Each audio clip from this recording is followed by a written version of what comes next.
Hey y'all, I'm Raina Harper, and welcome to EveRe-Watch Way, where I podcast a spell that takes a hold of you, for the show where I reminisce and recap the Nickelodeon fantasy series Every Which Way, episode by episode, and I go into detail on everything relating to what happens with the show, what I remember from keeping up with it in 2014 and 15 as a fan, and all the fun knowledge that I can bring in with it. Oh my gosh, I'm so sorry for this episode taking so long to come out, having such a long break in between. I've just been so busy, including having to take care of my family's house for almost a month. But enough excuses. I'm back here with my next episode. So let's get started on episode 5 of season 1, called Magic Fight Club. As we established in the last episode, Maddie is executing her plan of getting Daniel to eat a piece of pie that she's cast a love spell on so that he'll get back together with her. And as a bonus for her, when she comes and crashes Daniel's family dinner, she sees that Emma's there and having made herself up to look ridiculous and all over the top like Nicki Minaj. And everything that she does towards Daniel eating the pie is really ham-fisted, like acting really weird when Daniel's dad tries to take the pie to the kitchen, out of the way of the dinner. And then, in a really funny delivery, says, "Hello, Millers," and Emmy Minaj, noting how Emma is all dressed up. She proudly proclaims that the pie is homemade, and everyone awkwardly reacts, noting that there's a price tag still on it, since Maddie's mom bought it from the store, and she has a bunch of them. "I love baking," she says, and no one believes her. With very little subtlety or suaveness, right in the middle of them having dinner, she tries to make Daniel eat a slice of the pie right then and there. But really, everyone comes to the conclusion that they should just finish eating dinner first, but that Maddie should at least join them.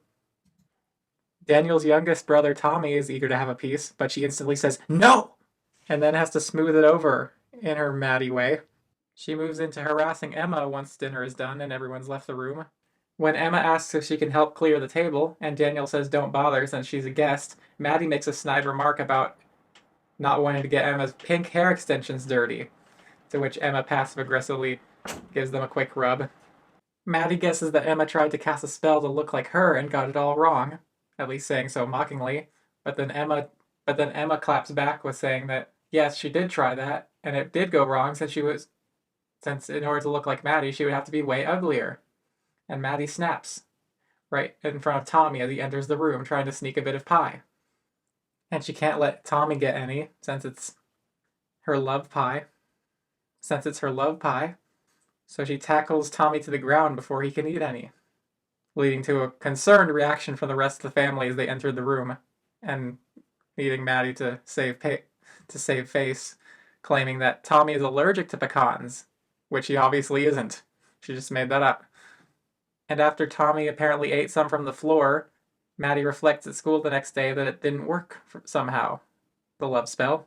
Could there possibly be a reason? Wind back a bit. At the same time as the dinner, Katie comes in to the 7 as Tony is practicing his magic act with Andy, which I have to go on a tangent about Tony's magic act that he's practicing. He puts Andy in one of those saw a person in half magic boxes, but instead of using the typical saw in the leg compartment in the second box, he uses a government-grade laser. He uses an experimental laser with technology borrowed from the government. He uses an experimental laser which his father was able to borrow from the government, and which is extraordinarily powerful and can't be turned off, so they have to lock it in the box for safekeeping. It's so dangerous it freaks everyone out. And it's contained in just a metal box with a radioactive symbol on it.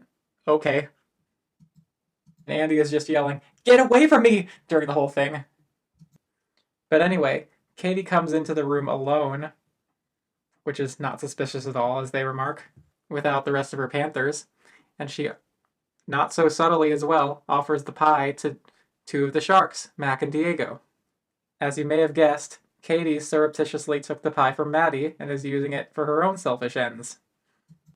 Of course, these 2 guys eagerly take the opportunity to eat the sweet treat, and Katie won't let Andy have any. Later on, as the 7 is closing up, Diego's sister Gigi comes by and is and is suspicious as well that Katie baked a treat for them. Immediately after saying that he actually liked the pie, though, Diego faints and wakes up saying, and wakes up being able, and wakes up under the love pie spell, saying that Katie is pretty. Meanwhile, at home, Emma is still unable to get out of her Nicki Minaj look, even after Andy suggests that she try another spell to get rid of it. Emma refuses, not wanting to take the risk of something even more ridiculous happening. So she tries to cut, yank, and wipe off the accoutrement to no avail, and she just cries. So she has to go to school the next day, still in the getup, and of course everyone is amused by what they see, including Gigi, recording it for her misinformation vlog. And Gigi tells her camera operator to zoom in on Emma, to which he instead runs up to her, not understanding the directive of zoom in. That's a dolly in. Get the terminology right, people. Or maybe in reality it's just shaky cam. Anyway, Emma goes to her new ally at the school and mentor, Nurse Lily, who soothes Emma's fears by telling her that it's an easy fix and that plenty of witches get caught up in the glamour spell and try to do things even more ridiculous than what Emma tried. The most ridiculous of which being Lady Gaga's meat dress, to which they both shudder. Lily, knowing that the hexagon is the key to solving this predicament, asks Emma where she keeps it, and Emma says that she's put it in a very safe place, which we instantly find out is her backpack from her backpack crawling up to her with the hexagon sound effect. Maddie reflects that Tommy apparently ate some of the pie from the floor and clearly wasn't in love with her, so she's wondering why her spell didn't work. And Katie tries to smooth it over by saying that Tommy must hate her so much that the love spell just made him hate her less, which is not a bad save, honestly, given her situation. And Maddie instantly forgets about it, so it did work. But she distracts Maddie into leaving once she notices Mac and Diego coming up to her, ready to sweep her off her feet. Notably, as one of Diego's propositions of love, he says that he'll program his number into Katie's phone as his number one in her Fave 5, which I've never heard of. Is that a thing? In people's contact lists in their phones? I've never heard of that. And then Mac and Diego immediately walk her to class. Sophie realizes what Katie did, but shuts her up given Sophie's extreme ignorance. But shuts her up in a way that displays Sophie's extreme ignorance in a joke so unfunny and repetitive that I don't feel the need to get into. But now for the main event. Emma locks the hexer in her locker, but then Maddie immediately approaches. Maddie is surprised that Emma was able to get rid of her Nicki Minaj look, but Emma retorts that in order to get it off, she must be better at magic than Maddie thought. Unfortunately, the telltale magical sound of the hexerin emanates from Emma's locker, and Maddie hears it and becomes immediately suspicious. So, Maddie breaks into Emma's locker. Emma is incredulous at how Maddie was able to do this, but Maddie says, "Please. Do you think I got where I am today without knowing how to break into people's lockers?" Which is, yep, I would expect that. It would have been pretty funny if she just cast a spell to open the locker out in broad daylight. We get one of the funniest scenes so far, where Maddie knows that Emma has the book, but can't get the name of it right. It's the Ha-he-ha-rin! It's the R-R-rin! And Emma gets to keep playing dumb and saying, "I don't know what you're talking about. Why are you being so stupid?" But when Maddie just keeps being annoying, saying annoying wrong names, Emma finally gives up and says like, "All right, fine, I have it. Yes, I have the hexerin." And then runs away with it, to which Maddie responds, "Hey, what? You do have it! Give it!" Emma grabs the hexerin and makes a break for it, but Maddie casts a spell, saying, "You can't get away with this anymore, so now your feet are glued to the floor."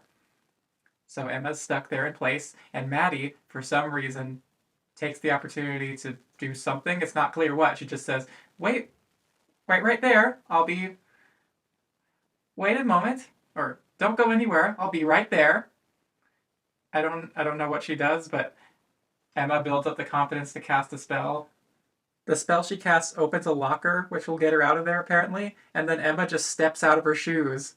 That doesn't really make sense given that the spell was meant to glue her feet to the floor. Clearly not a very good spell. Maddie must not be very good yet. But then Emma is able to undo the spell using the undo spell.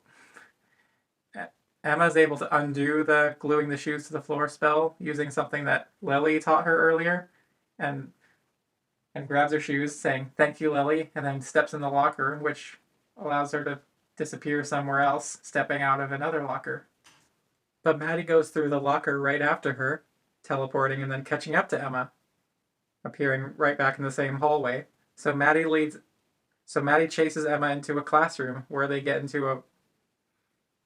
cast dueling spells at each other. This must be the magic fight that names the episode.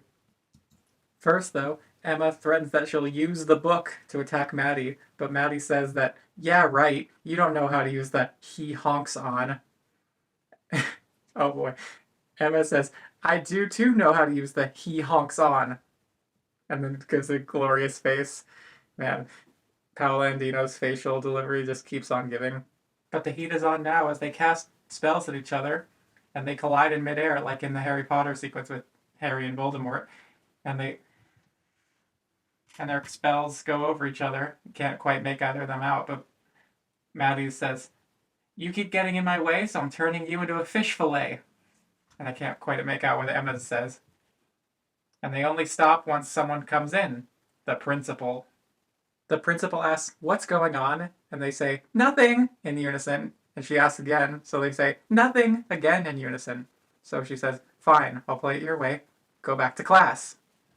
They immediately do. They show a bit of solidarity in this one moment. They leave and Emma says, "Fish fillet? Really?" And Maddie was like, "Well, it rhymed, didn't it?" Man, that's a pretty humorous moment. But then we realize something. The principal goes over to a desk, knocks on it, and a student was watching. Turns out it was Gigi's camera operator. I forget his name. But the principal threatens him, basically saying, "You're going to tell me exactly what you saw." So the principal interrogates this guy in her office. She asks him exactly what he saw and tries to make him remember. So he says that he saw Maddie and Emma rush into the classroom after they stepped into a locker and then appeared in a different out of a different locker down the hall. Some weird things happened, and after she grills him on whether they had a book with them, he says, "Yes, they did." And then he says, "Please don't tell my parents." So she says, "Why would I do that?" And oh boy, we get a reveal on what exactly was weird about her this whole time. "Why would I do that when I can do this?" She waves her hand around and then casts a spell, which turns him into a frog. What? Crazy. Sebastian's his name. I'm sorry. And she picks him up, says, "What a lovely frog you make, Sebastian," and puts him in a terrarium with loads of other frogs of people that she's turned over quite a long time, it seems. Emma goes back to Nurse Lily's office, and Lily says that no one can ever be suspicious about Emma being a witch, even if it means having to lie to everyone in her life, and remarks that people haven't been historically accepting of witches, including the Salem incident because of one blabbermouth. Wow, that's a lot of lore to drop right there. Emma then tells Lily about how the principal saw them cast spells during their escapade, her and Maddie, and that she was suspicious, but not quite suspicious enough, which makes them think, oh, there might be something about the principal that's weird. The principal then tries to get some answers about Emma from Gigi, who doesn't have much to report, saying that she's pretty normal. But then the principal offers an unrestricted hall pass to Gigi, and so she says, "Oh, I might be able to dig something up." Just like she digs up things about the principal herself. Like how plenty of people who are inconvenient to her just transfer out of the school, and then there's a frog named after them in her aquarium. Yes, instantly turn against... Yes, Gigi, instantly turn someone against you who just made you a wonderful, like, once-in-a-lifetime offer. So the principal instantly wants to get rid of this problem, waves her hand to start turning Gigi into a frog herself, but then Coach Julio walks in and interrupts things. So the principal shoos Gigi away, who asks, "Is that hall pass still on the table?" Oh my god. Read the room, Gigi. Then Coach Julio says to her, the principal, "You didn't have to be so harsh to her, Mom." Bum bum bum. It turns out he has a pretty small view of things and not really grandiose vision. He wants to make his swim team the best in the state, while she has real ambition of taking things over with magic. Meanwhile, Katie spells out to Sophie exactly what her game plan is with her ploy to use the love spell on Diego and Mac. She wants to get her social profile raised to become more popular than Maddie, with two of the most popular guys in school by her side. And we get one of the most funny Sophie jokes in the whole show so far, saying that, "Oh, I don't play the stock market, it's too volatile," and goes into a bunch of stock speak. It's pretty good. Then Mac and Diego come in, both of them eager to give Katie her lunch, when they end up spilling it, both of them on her. Katie says she doesn't mind, saying that cereal is good for complexion, rubs a bit on her face, and then Mac takes a sandwich and says, "Mine's better," and then shoves that onto her too. Then, as she makes them give her some space, they back up a bit, and Diego's Kanai powers show up again. He blows on a tray that Mac is holding in front of his face, and it freezes into a block of ice that he drops and it shatters. Everyone's looking at the scene they've just caused. Yet another frozen object spectacle around Diego. Then, in the last scene of this episode, as a favor to Tony, Emma is watching his magic show at the 7, and she uses spells herself in order to make the tricks actually go off without a hitch and have the effects that he wants them to have. One of them is to make Andy disappear from the inside of a box, that typical trick, and Emma casts a spell to make Andy disappear, and it makes her appear in the swimming pool at the school again, just like it happened in the previous episode. It's a running joke, like I said, of Emma not being able to transport herself or anyone else to any place other than the swimming pool. And Tony's surprised himself that the trick worked. Andy's, of course, mad at Emma when she comes back, all wet. She agrees to keep going and has to dress up in a ridiculous outfit for Tony's next act. "You're going out there," Emma says. So she does. And Emma, while backstage, accidentally knocks over a vase. She's embarrassed about it and, thinking that no one's looking, casts a spell in order to fix it. But it turns out that Tony's peeked his head around the corner and seen this happen. "What is going on? Like, how did you do that?" he says, and Emma doesn't quite know how to explain it. And that's the cliffhanger we leave off on this episode, Magic Fight Club. Thanks for listening, and we'll pick up next time with 2 more Every Which Way episodes, Monkey Business and Monkey Business 2. Thanks so much for listening, and it's been so amazing to do this show and hear everyone's feedback. So leave a comment, rating, and a follow or subscription on YouTube, Apple Podcasts, Spotify, and on Facebook using EveRe-Watch Way, EveRe-Watch Way. I look forward to growing the show and hearing from you more, so share it around with fellow fans and people you know. Best magical wishes until next time, and thanks again.